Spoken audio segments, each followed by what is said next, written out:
சென்னை வடபழனியில் உள்ள சிம்ஸ் மருத்துவமனையில் மண்டை ஓடு மற்றும் உச்சந்தலை மறுசீரமைப்புடன் அரிதான தோல் புற்றுக்கட்டிக்கு வெற்றிகரமாக மருத்துவம் அளித்து மருத்துவர்கள் சாதனை படைத்துள்ளனர். சாதனைக்கு பிறகு செய்தியாளர்களை சந்தித்த பிளாஸ்டிக் அறுவை மருத்துவர் டாக்டர் கிருஷ்ணமூர்த்தி, உச்சந்தலை மற்றும் மண்டையோடு இரண்டையும் புற்றுக்கட்டி அரித்திருந்ததால் மூளை பாதுகாப்பு, மண்டையோட்டை சரி செய்தல், உச்சந்தலை மறுசீரமைப்பு வரை ஒவ்வொரு கட்டமும் மிகவும் சிக்கலானதாக இருந்ததாக தெரிவித்தார்.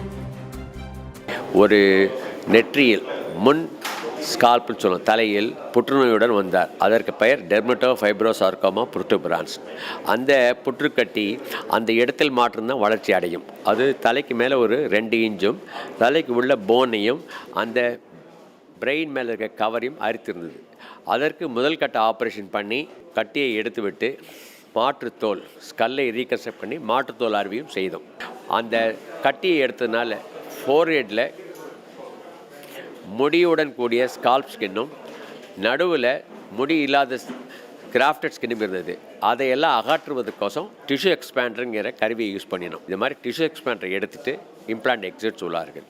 அந்த கிராஃப்டட் ஸ்கின்னையும் நடுவில் இருக்கிற ஸ்கின்னையும் அகற்றிவிட்டு முடியுடன் இருக்கிற தோலை ஃபோர்ஹெட்லேருந்து பின்புறம் நகர்த்தி வேணும். அது முடிவு விட்டு கடைசியில் அவர் கட்டி இடத்துல இருந்த அந்த பொண்ணு மாத்திரம்தான் இருந்தது. அதை கவர் பண்ணுவதற்கு தொடையிலிருந்து ஆண்ட்ரலோட்டல் தை ஃப்ளாப் என்ற நுண்ணறிவு சிகிச்சை மூலம் அதை பொருத்தினோம். இப்பொழுது அது பண்ணி ஒரு வருஷம் இருக்கும். டிசீஸ் ஃப்ரீ இன்டர்வெல்ல அவர் நார்மல் வாழ்க்கையை வாழ்ந்துட்டுருக்கார். வரலாற்று சிறப்புமிக்க இந்த சாதனை குறித்து கருத்து தெரிவித்துள்ள சிம்ஸ் மருத்துவமனை தலைவர் டாக்டர் ரவி பச்சமுத்து, இந்த மகத்தான சாதனையால் சிம்ஸ் மருத்துவமனையில் ஒரு புதிய சகாப்தம் தொடங்கியிருப்பதாக பெருமிதம் தெரிவித்துள்ளார். மருத்துவ குழுவினர் மிக நேர்த்தியான அறுவை சிகிச்சை திறனையும் மன உறுதியையும் வெளிப்படுத்தியிருப்பதாகவும், நோயாளிகளுக்கு உயர்தர சிகிச்சையை வழங்கும் எமது பணியாளர்கள் மற்றும் மருத்துவர்கள் குறித்து தான் மிகவும் பெருமை கொள்வதாகவும் சிம்ஸ் தலைவர் டாக்டர் ரவி பச்சமுத்து தெரிவித்துள்ளார்.